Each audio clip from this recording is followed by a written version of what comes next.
Hello guys and girls, welcome back to another video. Today we're checking out the Valeton GP-5. Let's go!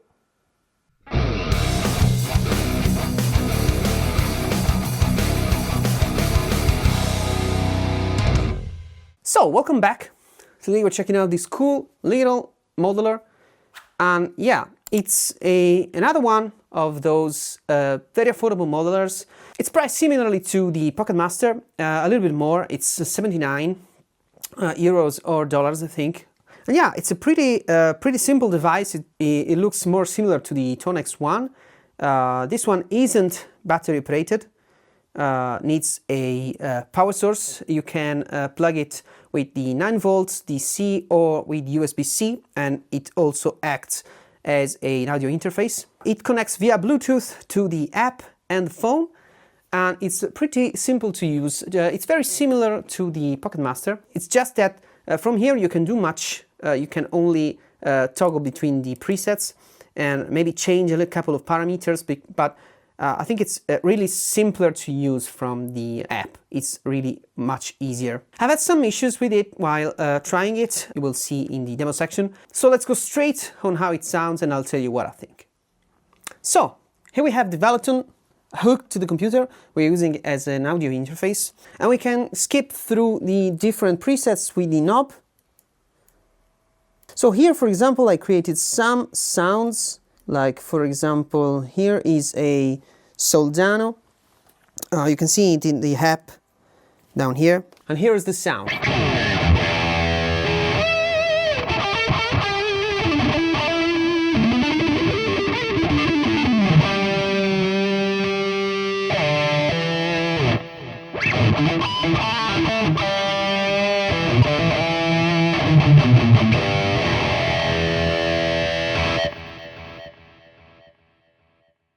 You can toggle from the app too, and for example here is the clean Marshall that I created.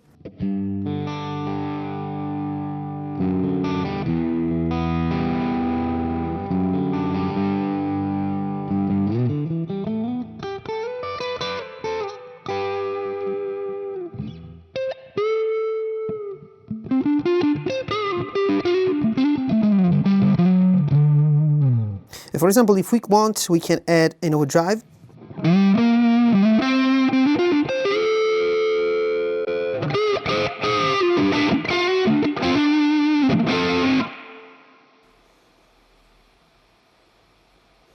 We can skip it and not save. This is, for example, another Marshall, but a little bit more crunchy.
Let's check out some of the default presets, because yeah, there are some of them that really sound good.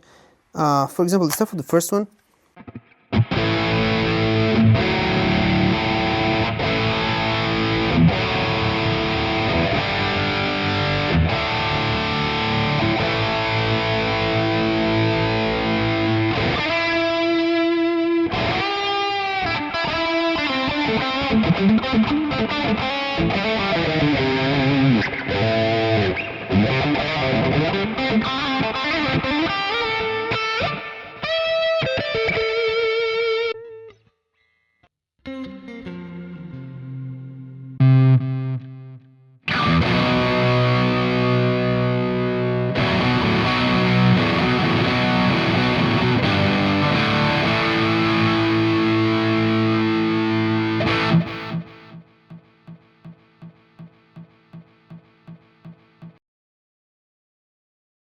And here we have something happened, and it, for whatever reason, it died.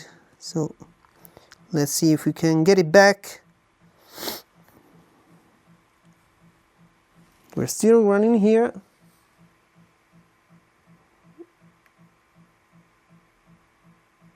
I think there's something wrong with it. Let's kill it. And then let's get it back and see if it does work. So yeah, this stuff happens sometimes. So this is why I always try to test them as thoroughly as possible at home, just in case that something like this happens on a live situation. That would be very, very unpleasant. Let's see if it works now. I don't know if it's on. Let's see if the Bluetooth is on. Yeah, it's searching. Let's see if we can connect. The GP-5, connect. And here we are.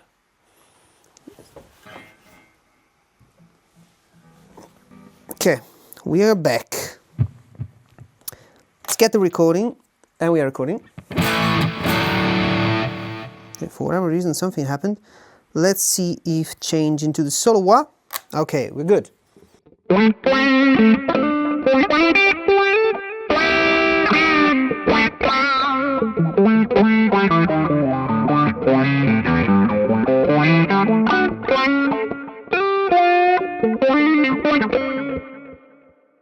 See other. See the UK stack. I remember this was sounding really good.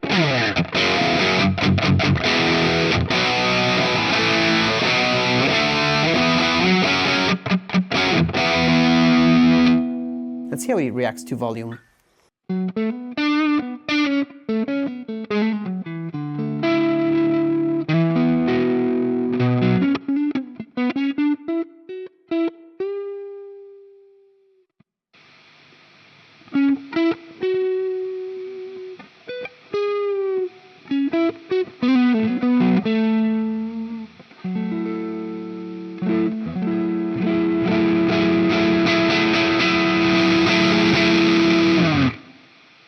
Pretty good.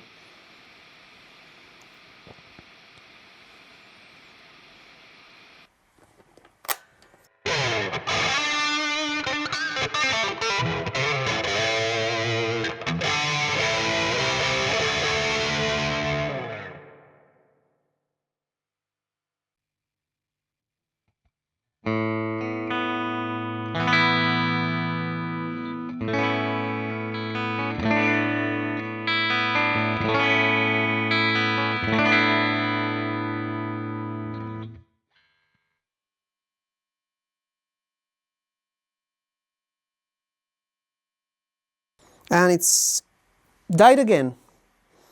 For whatever reason, it died again. Let's see if we can connect to it.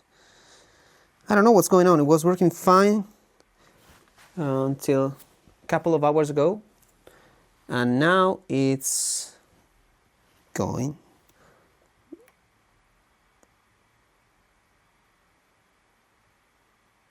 I don't know if it's still working. Is it working? No.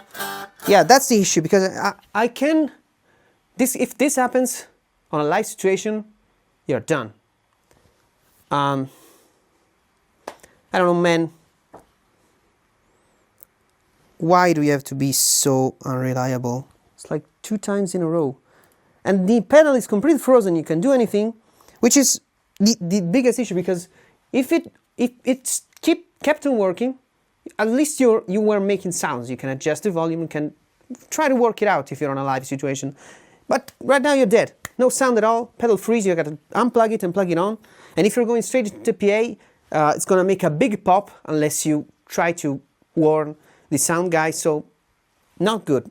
Not good from Valeton. I know they will be seeding out updates, but this has to be fixed.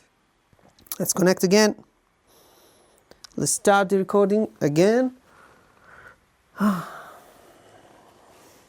See if we can make it through.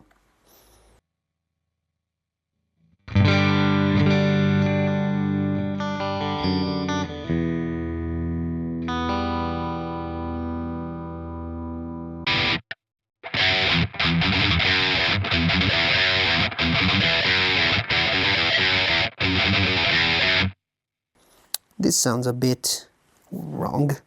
Let's see the nebula.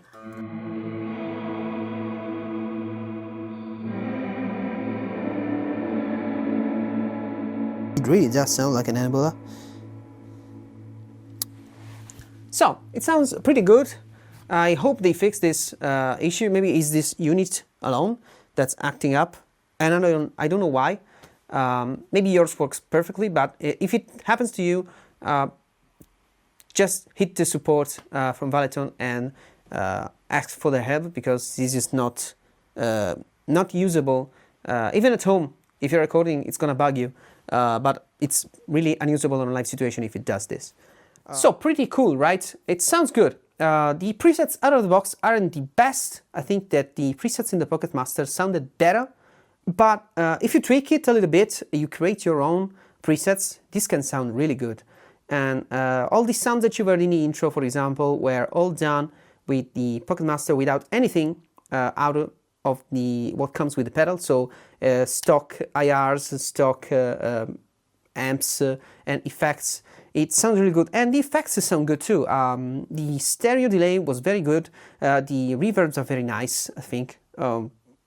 They sound really good. I think they're studio ready, if you can call it that. But the only issue that I had, as you saw, was the fact that it froze for whatever reason. And yeah, it could be maybe the software needs updating, I don't know. But if you're watching Valeton, fix this, because it's very annoying, and if it happens on a gig, it's gonna ruin it.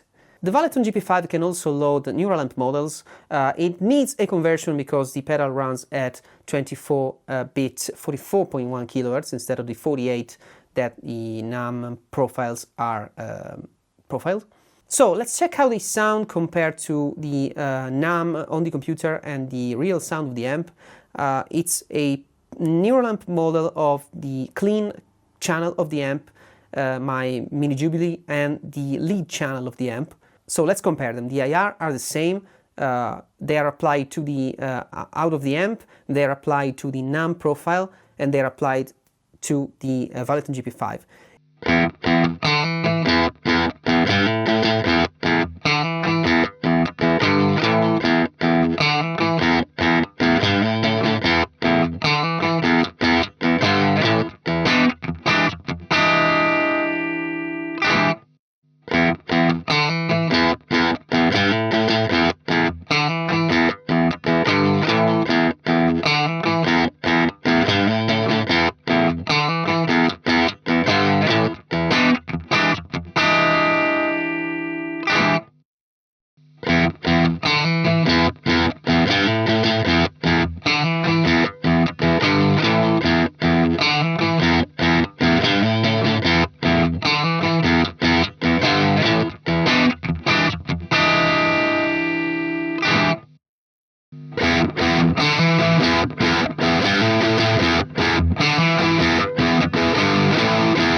If you're using a neural amp model, bear in mind that you can't use the built-in IRs, and you can't use your custom IRs either, because apparently the space that it takes, it's all taken by the NAMM profile.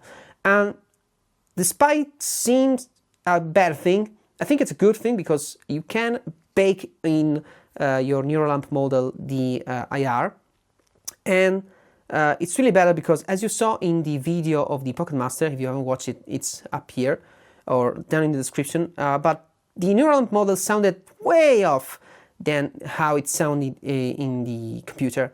Maybe because of the space that it needed and that it allocated to the to the Neural Amp model, and in that case, in the Pocket Master, you could use external ARs.